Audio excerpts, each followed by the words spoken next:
huquq fanidan tez va oson test sechish yo'lini o'rgataman. Ushbu testga ahamiyat qaratamiz. Boshqa tartibga qarshi jinoyatlar so'ralmoqda va bizda 6 ta variant bor. Ulardan boshqa tartibga qarshi jinoyatlarni terib chiqishimiz kerak. Ularni hammasini o'qishimiz shart emas. Keraksizlarni chiqarib tashlaganimizda to'g'ri javob o'z-o'zidan kelib chiqadi. Misol uchun, birinchisi pora olish. Pora olish odatda boshqaruv vakolatiga ega bo'lgan mansabdor shaxs tomonidan sodir qilinadi va o'z-o'zidan bu to'g'ri javob.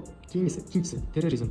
Terrorizm bu xavfsizlikka, tinchlikka qarshi jinoyat hisoblanadi. Shu sababli ikkini chiqarib tashlaymiz va ikki bor variantlarni hammasini chiqarib tashlaymiz. Misol uchun B chiqib ketadi, C chiqib ketadi. O'z-o'zidan bizda ikkita variant qolyapti. Demak, 3 ni o'qishimiz shart emas. Buni chizib qo'ysa bo'ladi, chunki bu variantlarda yo'q. To'g'ri o'z-o'zidan to'g'ri, chunki ikkita variantda ham bor. Bir to'g'rini olamiz va biz 5 yoki 6 kirish kirmasligini hal qilishimiz kerak. 5-inchisi davlat sirini oshkor qilish. Davlat sirini oshkor qilish O'zbekiston Respublikasiga qarshi jinoyat hisoblanadi. Shu sababli bu variantni ola olmaymiz va bizda 6-variant qolyapti. Shunda 1, 4, 6 o'z-o'zidan qoldi va to'g'ri javobimiz D bo'ladi. Boshqa tartibga qarshi jinoyatlar, pora olish, harbiy yoki muxolifat xizmatidan bo'yin tovlash, davlat ramzlariga hurmatsizlik qilish. Va biz hozir keraksiz variantlarni chiqarib tashlagan holatda testni tezroq va osonroq ishladik. Shu kabi test tahlillarni o'tkazib yubormaslik uchun albatta sahifamga obuna bo'lib qo'ying.